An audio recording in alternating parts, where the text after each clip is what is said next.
on this episode of Clear the Air. What do you think drives accountability then in an organization? I don't know. I don't know. I mean, as someone running a company, if someone came in and said, hey, here's an option and it would save us some money, but it's going to kill a bunch of people, I'd just say no.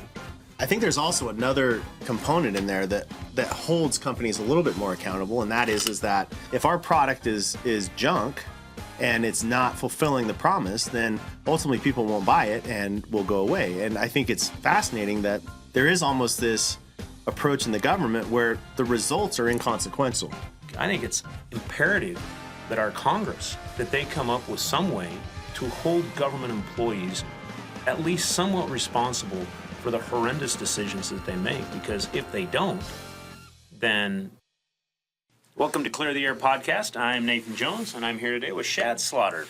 Hey everyone, glad to have you back, Nate. Well, what do you mean have me back?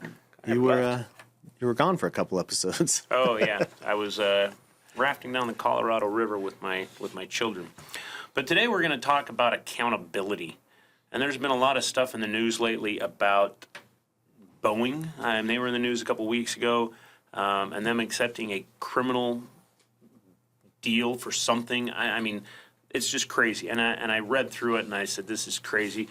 But you have all kinds of stuff, like even today, the director of the Secret Service resigned, Cheadle, even though she didn't want to, because she didn't acknowledge that there was any responsibility or any accountability for any of what happened that she was accountable for. And we have this problem. I think we have a problem in our society where we just aren't taught how to be accountable, that we're not taught self-responsibility. And it's something that we have to address.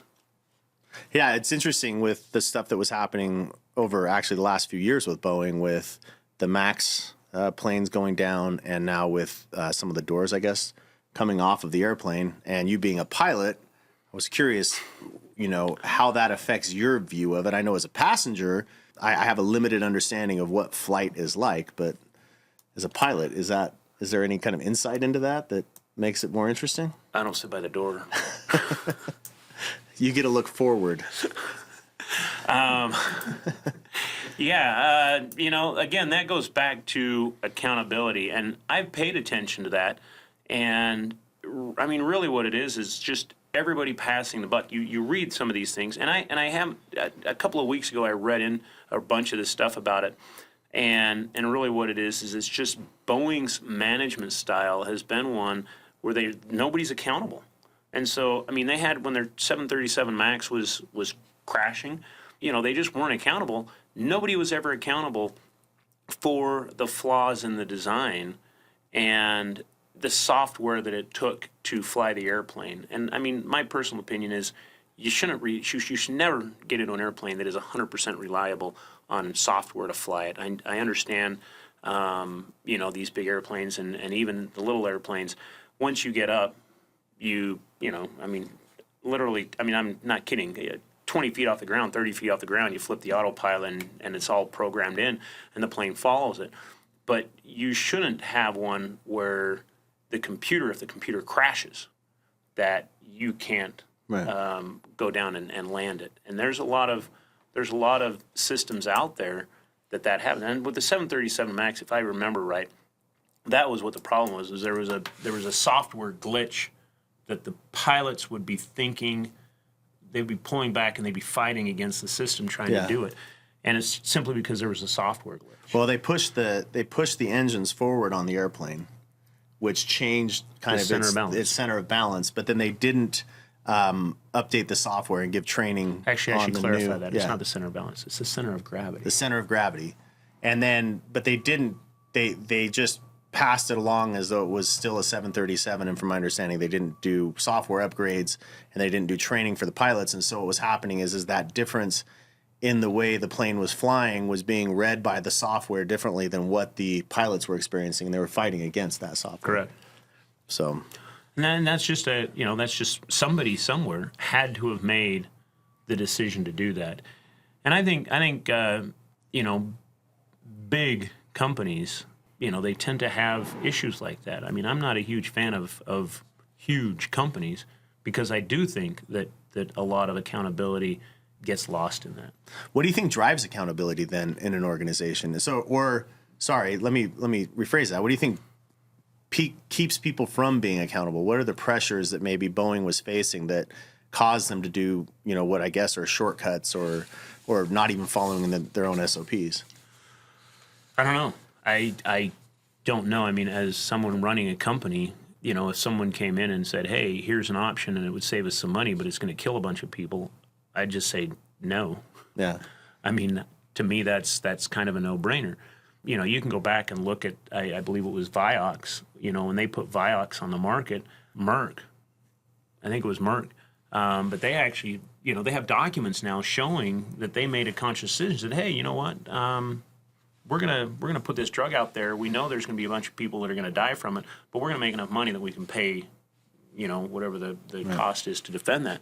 And to me, again, that's the company isn't the one that made the decision. The executives did. The people that are involved did. That's a good point. So, like, the obvious pressure is a financial pressure, but do you think that is magnified by people within the organization being indemnified from personal decisions that led to that by lumping it into just a big corporate decision? I do think. I think that when people in any organization, and especially governmental organizations, are indemnified when they make bad decisions and even immoral decisions, I think that's where a lot of stuff. I mean, I think that's why, that's why we had the opioid crisis. I think that's why the Vioxx happened. I think that's the whole reason why we had the whole COVID pandemic. I mean, if the people running public health had to answer personally, I don't think that Fauci would have come out and said, yeah, do this, do that. No, don't do this. I think he would have been a lot more deliberate. But he learned his lesson back when he was managing the AIDS crisis, that he had no accountability. He could say whatever he wanted, and then nobody could do anything. And if everything went south, it was an agency issue, not an individual issue. Agency issue, yeah. Is that kind of what we're seeing, I guess, with the plea at Boeing? I mean, I don't know if any criminal charges have been put against. I think there have been criminal charges. And again, how does a corporation commit a crime? I don't think a corporation is capable of committing a crime. I mean, how does a corporation, kill someone? So, just to be clear, you're not saying that there shouldn't be any accountability for when issues happen. It's just that it's more complex than the corporation being accountable. It's the people within the corporation? Correct. I think there's so many complexities to it that it's a hard thing. And the easy cop-out answer is, well, let's just make no one accountable. I mean, that's what our government has done. Right. And we should address that and try to find a way that works, that holds people more personally accountable for decisions they make that affect people on a much broader scale in corporations and in government.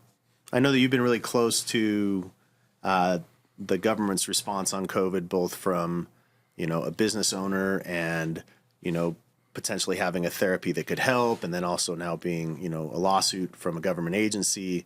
Like, how do you see things different had there been individual accountability on the COVID response versus just agency accountability? Or not even agency accountability at this point, I don't think. Yeah. There's zero. I don't even think anybody has accountability for what happened during COVID. And the thing is that understanding the way our government is and the bureaucrats in the government, nobody will ever have accountability. Fauci knows he will never see a court. He knows that. It won't happen. I mean, none of these bureaucrats will, because they have, I can't remember what the name of it is, but it's a term, and they're immune from prosecution for anything, as long as they can very loosely say, well, I did it while I was working. Well, so you can make all the wrong decisions you want, and they're still, decisions you made.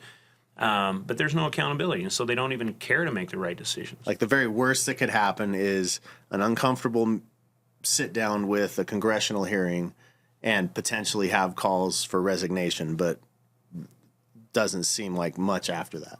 Correct. And I don't know the ins and outs of it. What I do know from Cheadle and the Secret Service, I mean, because that's much more, that's last week. And it was yesterday that she finally announced that she was resigning. She acknowledged that the attempted assassination on Trump was the worst breakdown in Secret Service in the agency in decades. you would think that she would have just said, I screwed up. Sorry, I screwed up. My agency screwed up. I'm the head of the agency. I quit. And she actually had to take a lot of heat from Congress and from the public and from everybody else before she finally said, yeah, maybe I should quit.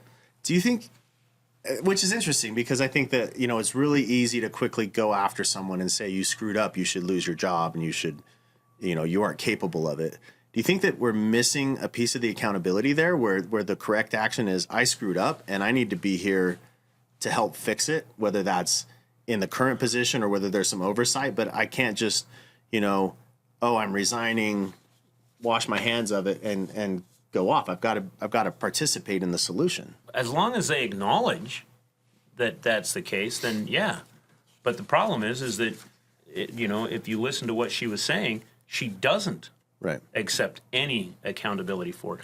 If you can't accept accountability, a friend of mine, a doctor who was who grew up in Cuba, he once told me something that I thought was really interesting, and he used the word corruption, but I'll just say, you can use that as an example, but because it applies to a lot of things, that you have to acknowledge that you're not doing a good job before you can actually fix that you're not doing a good job.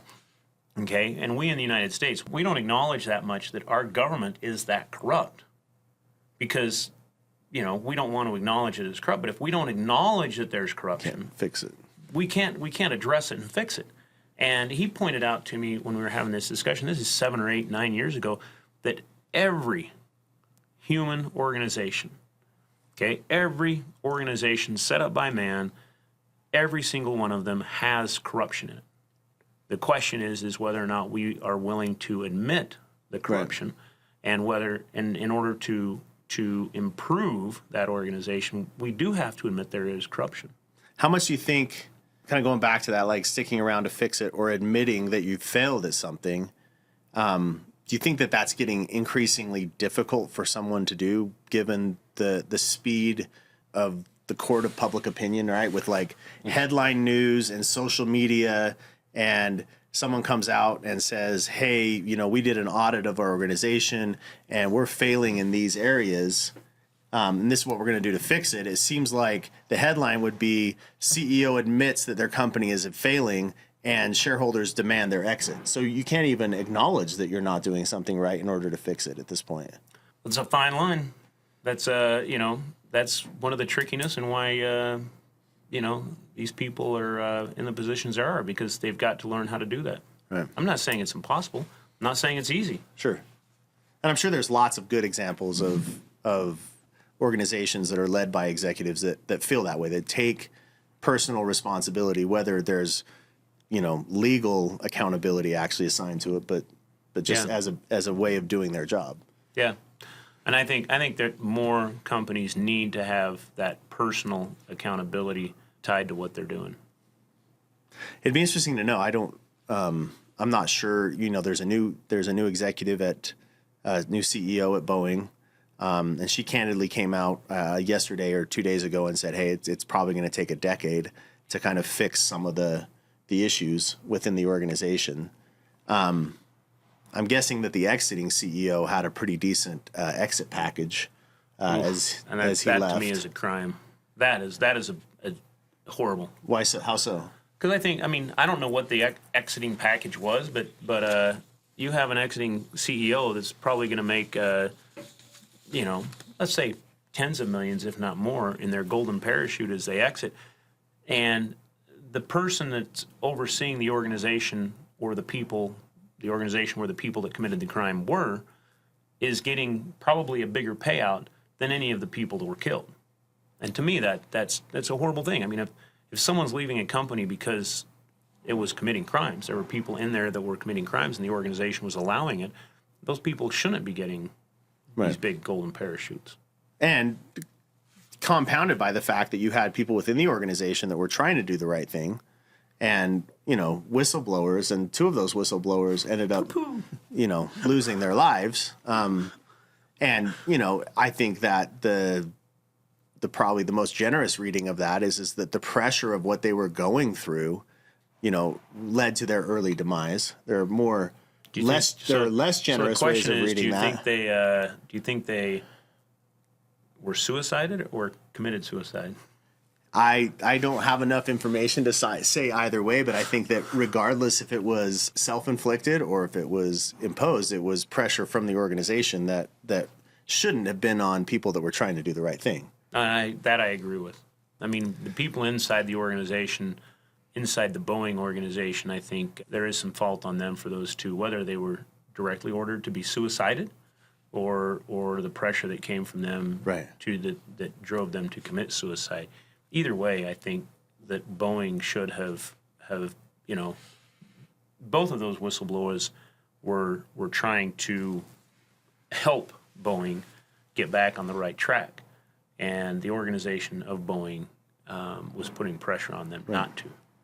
Yeah, I personally think one of the things that leads organizations down the path of, or people within an organization down the path of unethical decisions or risky decision behaviors that have negative consequences towards their consumers is they start to focus on the profit side of the business and don't recognize that profits are just a measurement of how effectively you're creating value, right? And so if an organization is focusing on the value that they're creating, not necessarily for the shareholders, I mean, it's certainly part of the stakeholder view, but the users, what is the value that we're creating for the users?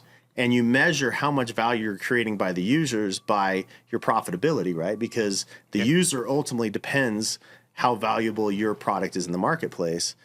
Then that seems to be kind of a safer North Star when you're focused on the experience and use of the consumer. If you start to look at that measurement of profits as the North Star and drive everything towards that, then I think you start compromising on that relationship with that end user or the consumer. Yeah. So I agree. More of a statement than a question, I guess. But well, that was a long question. It was a question, and the question got lost way in the beginning. It ended up being a statement. Yeah. You know, while you were telling me that statement rather than a question, it actually reminded me of something. You know, I've been driving a BMW car for 25 years.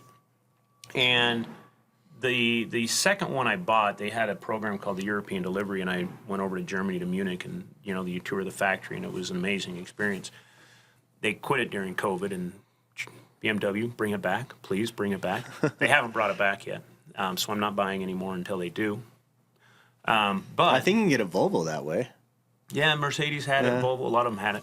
But one of the things that I really when I went over there, the first thing that when you're touring the thing, you go through this museum, and BMW, they had actually put their money where their mouth is, and I don't know if I've ever told you this story, but you go through this museum and they're talking about it, and they had this thing where they pointed out and they said, during World War II, we were using slaves from the concentration camps for labor. That's a stain on our company reputation. And we're doing everything we can to try to wash that stain away. It will never be washed away, but we're going to do what we can. And I believe it was the first, don't quote me on this, but one of the first facilities that they built outside of Germany was in South Africa. And they deliberately, this is what they told me, maybe if I'm remembering wrong, and one of the reasons they chose to do that is it was during the years of apartheid. And they went down to South Africa and they built it there in South Africa, and they had the stipulation that the workforce was integrated. And so that was one of the first major factories, if not the first major factory in South Africa, driving that integration and ending apartheid. And I thought that was great because they're doing what they can to fix the social ills that were in the world at that time. And part of what that is they were trying to, I don't want to say atone, but they were trying to make right something that they acknowledged was a moral stain on their company. And and going back to this, whether corporations, are liable or whether people in corporations, I guess that would be the same thing. It's like that's a plod to the executive team and the management team that decided that was important and developed that as part of the culture to BMW. Yeah, I agree. I think it's all part of it. Yeah. So how do you think? I mean, that becomes really challenging, right? To say, well, it's not the corporation; it's the people within the corporation. What would have to change to be able to follow that through to actually have more accountability within an organization?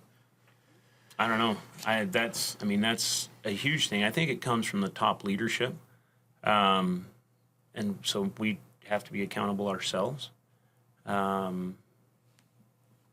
Hopefully I'm accountable for some of the decisions I make here.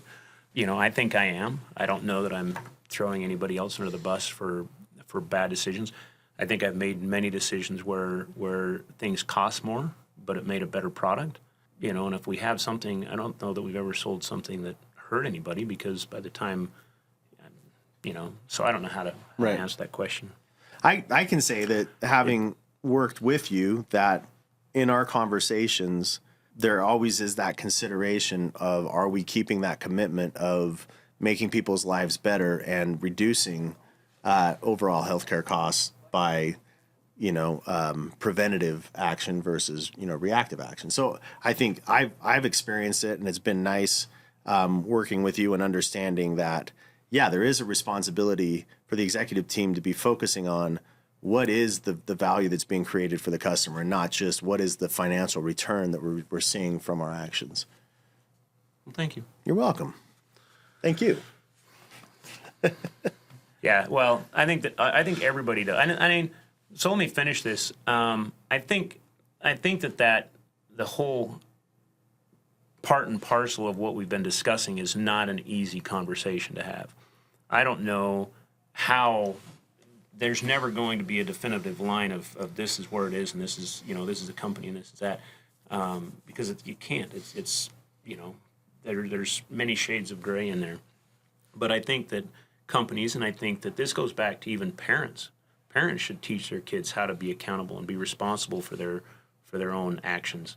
But it's a hard question. I know that we're not going to come up with an answer here today. But I do think that it is something that we have to address. I think that our Congress, I think it's imperative that our Congress, in Washington D.C., that they come up with some way to hold government employees at least somewhat responsible for the horrendous decisions that they make. Because if they don't, then we see where our country's going. I don't think there's any issues. But you see, without any responsibility, I'll use this as an example because it's one that I know personally, that people in the government knew, and I've shared this before, knew in early 2020 that just using a saltwater irrigation made COVID nearly 100% non-lethal. There were people in the government, in the FTC, who knowingly ignored and suppressed that data and sent warning letters out to stop people from sharing that data. And that caused our country to spend literally trillions, not billions, trillions of dollars that didn't have to be spent. And it cost millions of people their life. They're never going to be held accountable. I mean, I could give you 3 names of people in the FTC who would be personally accountable, because they even acknowledge that when people sent them, like us, when we sent them studies, they didn't even read them. That is complete dereliction of duty. They will never be held responsible. And unless our government can find a way... Sorry, I was trying to hold that in for so long. and unless our government can actually find a way to, at some level, hold these people, hold their employees, the bureaucrats, their employees, responsible, they're never going to fix the problem. We as a company, we have to hold our employees responsible, or we get sued, we have issues. The government doesn't have that, so they don't care. I think there's also another component in there that holds companies a little bit more accountable, and that is that ultimately we're only successful if our consumers agree with us, right? And make a purchase decision. Yeah. Right? And it's like, care. If our product is junk and it's not fulfilling the promise, then ultimately people won't buy it and will go away. And I think it's fascinating that there is almost this approach in the government where the results are inconsequential, right? It's what is the idea, and are we spending towards what we think ought to be the results, and the results don't matter. And if you look at that, so many of the programs that we spend against from a government standpoint, the results have not improved. The spending has increased. The amount of effort has increased. I think a great example with that is healthcare. I mean, you can go back for 40 years, 50 years, and look at healthcare, and our expenditures have increased exponentially almost. Incredible. I don't know it off the top of my head, but I do know that for the longest time, we were in more or less the same area where about 8 to 10% of our GDP was spent on healthcare. And then all of a sudden it just blew up. I mean, I know when that happened. It happened when they made Obamacare. They told us it would drive the cost down, but really what it did is it doubled the cost over the last 10 years. I mean, that's not my opinion. That's actually just fact. Our healthcare costs in the United States are now 18.5 or 19% of our GDP, and 15 years ago they were 10%. And so, without being able and having people in the healthcare system being held accountable, nobody cares. Let's just spend more money, throw more money. The reaction is we're putting in the hours, we're putting in the time. It's unfortunate the results aren't happening, but we're doing our job. Yeah, throwing in the money. But, whether or not you get results, we're still throwing in money. And we're still going to throw in more money because we're not getting results. It's fascinating you bring that up. I listened to a debate recently, and I can't remember the names off the top of my head. We'll have to, post them if we find it relevant. But the one person had gone through and said, look, there's only one other time in history that a highly developed nation saw a decline in its life expectancy. So the U.S. right now is facing a decline in life expectancy. He said the only other time that's ever happened that he's been able to find is the fall of the USSR. Towards the end of the USSR, life expectancy was starting to decrease at a rapid rate, and they were, as a developed nation, they saw that, and he postulated that we were going the route of the Soviet Union. The person debating said there are other reasons that we weren't. Anyway, that part's irrelevant, but yeah, well, that's interesting. We invest so much money and so much technology and so many resources into healthcare, and yet the result, we're getting a negative result. We're getting fat. It's a very interesting topic, but how do we get people to be more accountable? I mean, I'd like to challenge, people to be more accountable in their own lives. I'd like them to encourage their children to be more accountable, their employees, their staff, their business partners, even the other bureaucrats in your office. I know the FTC listens to everything we say. But take some accountability for what you're doing and for the people that are being harmed, and try to mitigate that. I guess that's another episode of Clear the Air.